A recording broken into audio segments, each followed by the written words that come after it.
right হ্যাঁ এই যে হ্যাঁ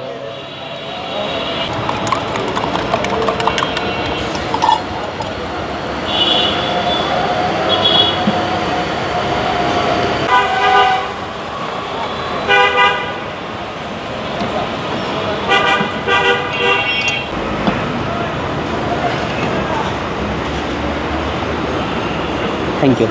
hello viewers welcome viewers hello here again as for রাইল ব্রো গাইজ আজকে আমি আছি নারায়ণগঞ্জে আপনারা অনেকে 2 নাম্বার গেট বলতে পারেন 2 নাম্বার গেটের যে টপ 10-এর একটা শোরুম আছে ওর পাশে অবস্থিত স্যান্ড্রা বা অ্যাপেক্সের যে শোরুমটা আছে ওর অপোজিটে এক মামারে দেখলাম হচ্ছে ডিম দিয়ে যে বনরুটি বলেন বা অনেকে পাউরুটি বলে যাই হোক এগুলো বিক্রি করতেছে অ্যান্ড আমরা প্রায় সময় নারায়ণগঞ্জে বিভিন্ন রাতে স্ট্রিট ফুড হিসেবে অনেক ভিন্ন ভিন্ন রকমের খাবার দেখে থাকি তো আমার কাছে অনেক দিন যাবত আমি আউট অফ কিউরিয়াসিটি ইচ্ছা হইতেছিল যে ধরনের আইটেম আমি কিছু ট্রাই করি মামা এই ডিম ভাজির যে রুটিটা এটা কত টাকা করে বিক্রি করেন 30 টাকা আপনার এখানে আর কি কি আছে এইভাবে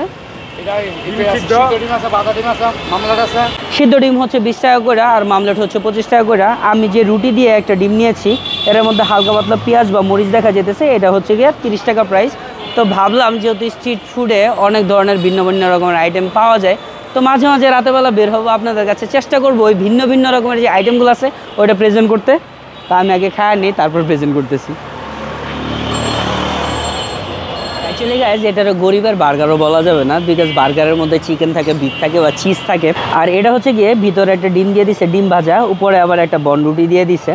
তো বিয়াস বানবো ওইরকম কিছু তো দিবে না বিকজ ওই ধরনের বার্গার প্রাইস হয় 150 টাকা 200 টাকা 300 500 টাকা করে সো এটার সাথে আমি এটা কম্পেয়ার করতেছি না বাট নর্মাল একটা আইটেম হিসেবে খাইতে কিন্তু আহামরি খারাপ না যদি এটার সাথে অ্যাকচুয়ালি কোনো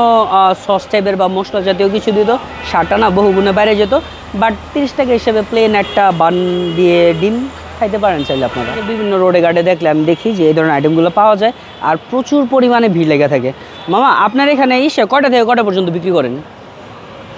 সন্ধ্যা 6টা রাত্রে 1টা 1:30 2টা টাইম না বেসন উপরে নিব মানে আপনার যতক্ষণ পর্যন্ত পণ্য আছে ততক্ষণ পর্যন্ত আপনি থাকেন না তবে আমি এর আগে একজনকে জিজ্ঞেস করছিলাম সেও বলছিল সে হচ্ছে গিয়ে 1টা বা 1:30 2টা পর্যন্ত থাকে এটা হচ্ছে গিয়ে গুলশান সিনেমা হলের ওই সাইডটাতে বাট আমি যখন গেছিলাম পরের দিনে ভিডিও করতে রাত 10টা বাজেই দেখি বেটা নাই হয়ে গেছে মানে গুজরাজ করে চলে যেতেছে সো এটা অ্যাকচুয়ালি স্ট্রিট ফুডগুলো এটার উপরে ডিপেন্ড করে বিকজ তাদের প্রোডাক্টগুলো অ্যাকচুয়ালি টাটকা থাকে বা ফ্রেশ থাকে তারা একদিনের আইটেমটা কখনো অন্য দিন নেয় না তো স্ট্রিট ফুডের কম দামি আইটেমগুলো খাইলে এর জন্য না মাঝে মাঝে অনেক ভালো লাগে বিকজ তাদের ফুডগুলো একটু ফ্রেশ হয় আর ফ্রেশ ফুডগুলো তাদের বেচে কেনা শেষ তার মানে তাদের বিজনেস শেষ বাসা বাড়িতে অ্যাকচুয়ালি যে কোনো পাউরুটি গরম করে ওটার সাথে যদি আপনি একটা ডিম ভাইজা খান সেম স্বাদটাই পাবেন আহামরি ওরকম কিছু না তবে 30 টাকা হিসেবে স্ট্রিট ফুড হিসেবে বা রাস্তাঘাটের খাবার হিসেবে অন্তত হেলদি মোটামুটি হেলদি একটা খাবার আপনি খাইতে পারেন আর মামা আপনার এখানে যে ওই যে ডিম সিদ্ধটা বিক্রি করেন ওটা কত করে মামা তো দুমায় দুয়া টানতাছে ডিম সিদ্ধটা বিক্রি করেন ওটার সাথে কি কোনো ভর্তা টর্তা কিছু দেন সাথে পেঁয়াজ করে দেন না যাক ভাবতেছি একটা ডিম সিদ্ধ খায় নেই বিকজ অন্তত ডিম সিদ্ধটা তো হেলদি তো আমাকে একটা ডিম সিদ্ধ দিয়ে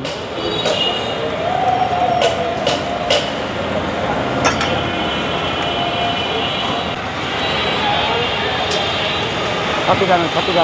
20 টাকার একটা ডিম সিদ্ধ সাথে হচ্ছে পেঁয়াজ কাঁচামরিচ দিয়ে দেয় আয়রন থিং এর মধ্যে আহামরি কোনো স্বাদ পাবো ডিম সিদ্ধ অ্যাকচুয়ালি আমার এমন খাইতে পছন্দ না বাট আপনারা চাইলে ডিম সিদ্ধ খাইতে পারেন পেঁয়াজ কাঁচামরিচ দিয়ে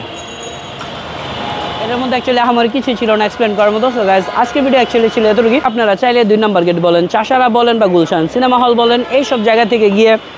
20 টাকা 30 টাকা করে ডিম বার্গার খাইতে পারেন ডিম সিদ্ধ খাইতে পারেন এতটুকু ছিল আজকের video thank you very much for watching my video tata bye bye আল্লাহ হাফিজ